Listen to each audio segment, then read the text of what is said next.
Welcome. So, I guess now we've played around with this camera. Seems to be pretty good as long as there's light. Not really good for shooting outdoors. If I want to shoot outside at night, I need a much better camera.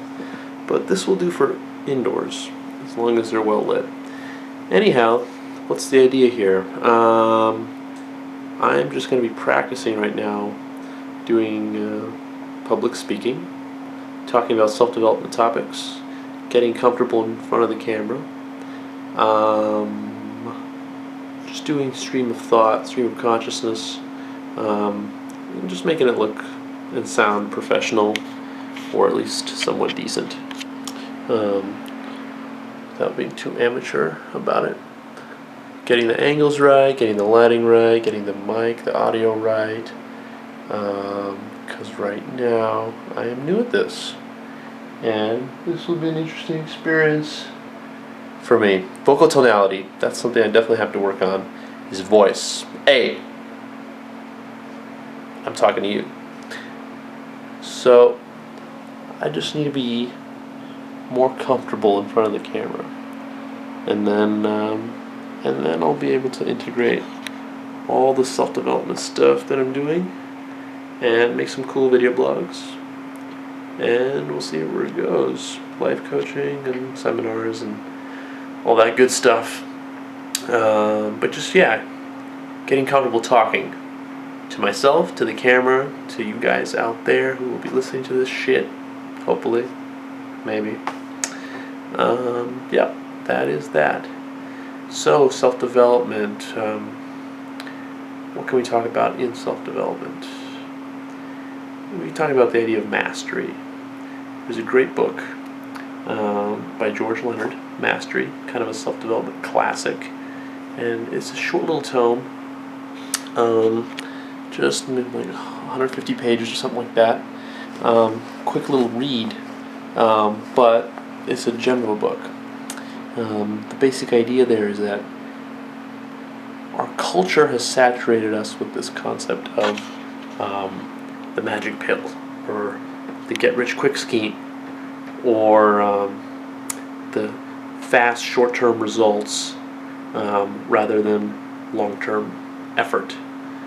People no longer really care about investing in their career, in their future. It's all about quick results.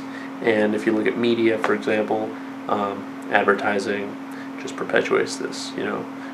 Get your car fast, low monthly payments, free financing available, low interest rates, so that you can get your gratification now and not really have to work for it. Get your degree as fast as possible, get it online, etc., etc. So what is the problem with this? Well, the problem is really that in America now there's no longer a culture of mastery. In other cultures, mastery was highly regarded as something beautiful, something that people would sink a lot of time into to really hone their skills. So, for example, in Japan, a lot of traditional career paths, traditional professions like martial arts, sushi making, things like that, were really a craft.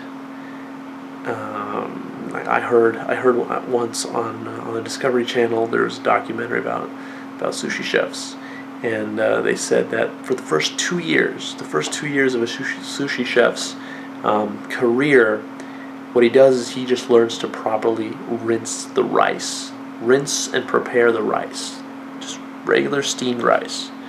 But apparently there's so much nuance there, so much to be learned, that it's worthwhile for them to spend 2 years really mastering it. And what George Leonard talks about in this book is that there's really a universal process of mastery. And that process of mastery really involves a certain growth curve. And it's an exponential growth curve that starts out very shallow and then rises up. But the trick is that it's not just what a naive person would expect. Like, for example, let's say you take up a new hobby. You take up or a new sport. Let's say you take up tennis. George Leonard uses this as an example. So when you start tennis, if you're kind of a newbie and you come in there with naive expectations, you expect that your progress, your skills are going to develop in a linear fashion. So the more time you put in, the better your skills are going to be. You expect this linear curve. But then you're kind of disappointed when you're on that field, and maybe at first you're doing a pretty good job, you're learning to hit your basic swings and things are going fine, but then all of a sudden you hit your first plateau. And that's really what Leonard talks about in this book, is the idea that the learning curve is just full of plateaus.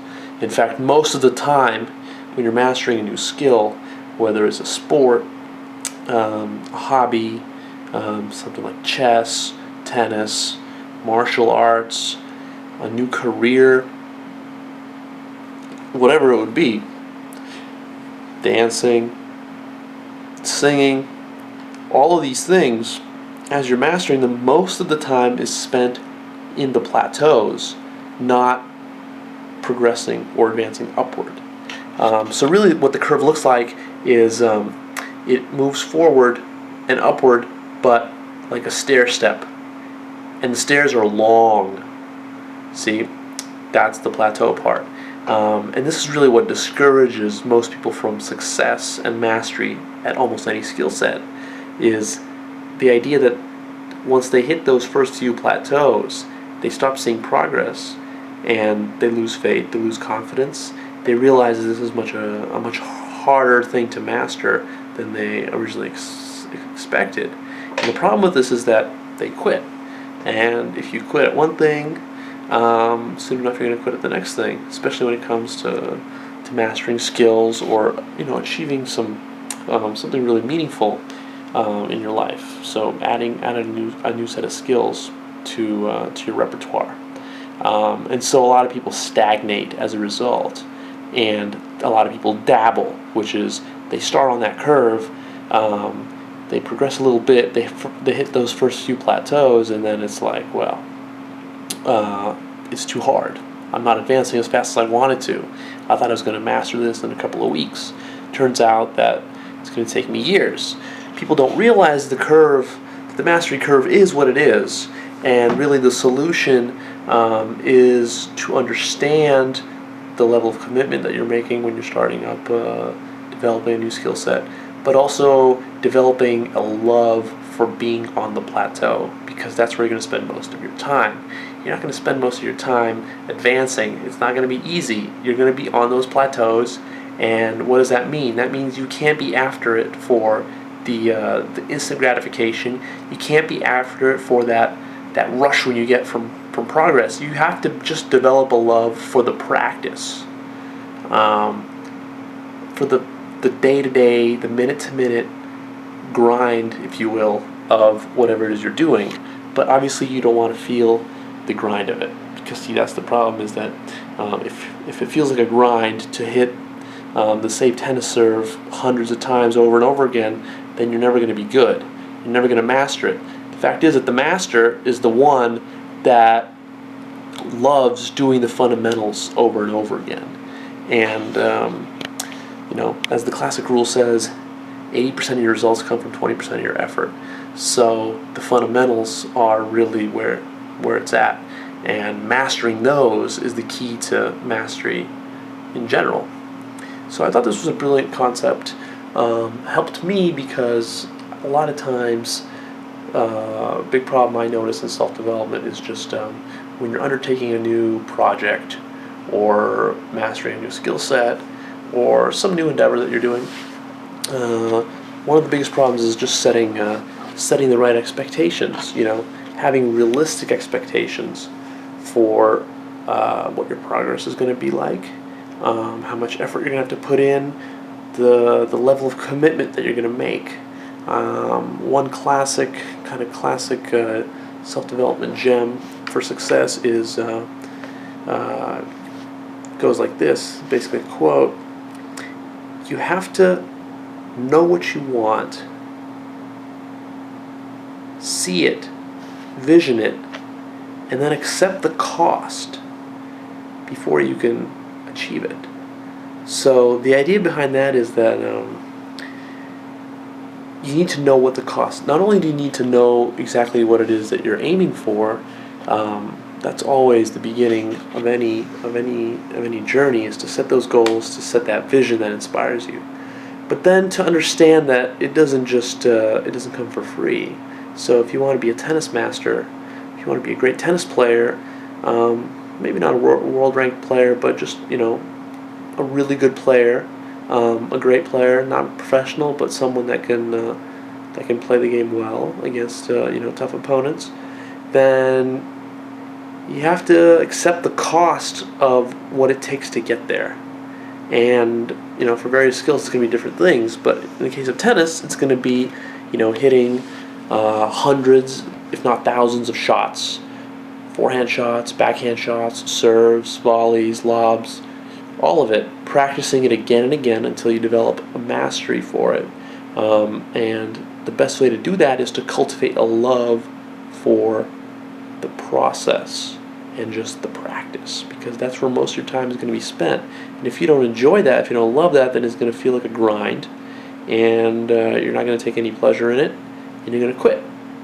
So that was the big lesson of mastery, is to develop a love for the fundamentals, practicing the fundamentals.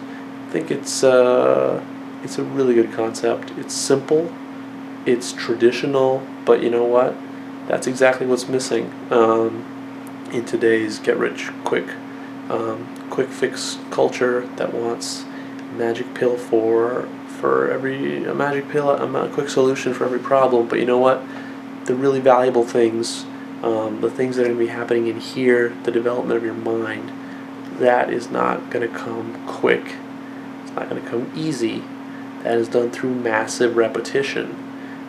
That's really what mastery is, and that's why you spend so much time in the plateau, and that's why you need to love the day-to-day, minute-to-minute act of what you're doing, is because you're repeating the same thing over and over again and developing these slight little distinctions. You're seeing the nuances, even though to the casual observer, to the outside observer, what you're doing might seem the same, hitting the same serve again and again and again. Why would you need to hit that 100, 1,000 times?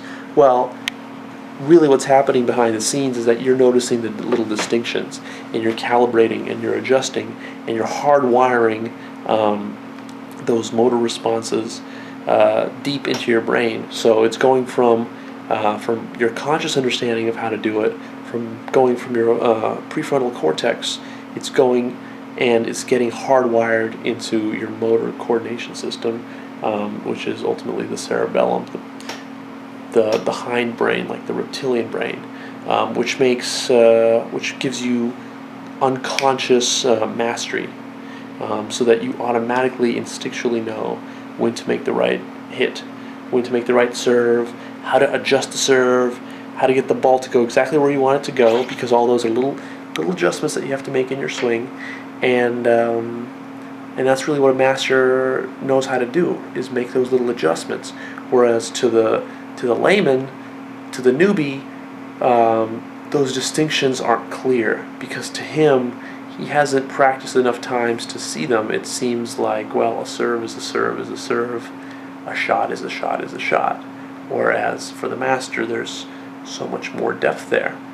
And once you start seeing that depth, that's really where you develop a love for that process, is in doing it over and over again and seeing the nuances. So I think an eye for detail, a love for the detail, for kind of perfecting every move, every part of your skill set is important. Although it's also important not to start off as a perfectionist, because that's actually one of the common pitfalls to mastery, is getting in there and expecting to not screw up, which is exactly the opposite. You have to not worry about that. In fact, you can't become a master without screwing up hundreds, thousands of times, because each time you fail, you learn something new. That's valuable reference experiences that you're accumulating, and then you will be using that to become more perfect or better than you were previously. You will never become perfect, and you certainly cannot expect to do a perfect serve the first time you do it, or the perfect shot. That's just a recipe for failure. Because if you go in with that mindset, then again, your expectations are out of whack with just how reality works. The fact is that the best way to master a skill set is to go in there humble and willing to learn and willing to look ridiculous and do whatever it takes. It's not about being a perfectionist. That comes automatically with loving the process, repeating it over and over again, and learning and not being afraid to look stupid once in a while. Or, in the case of a newbie that's just starting off, most of the time. So those are some of the lessons from mastery, and I think I'll wrap it up there, but that was a pretty good blog.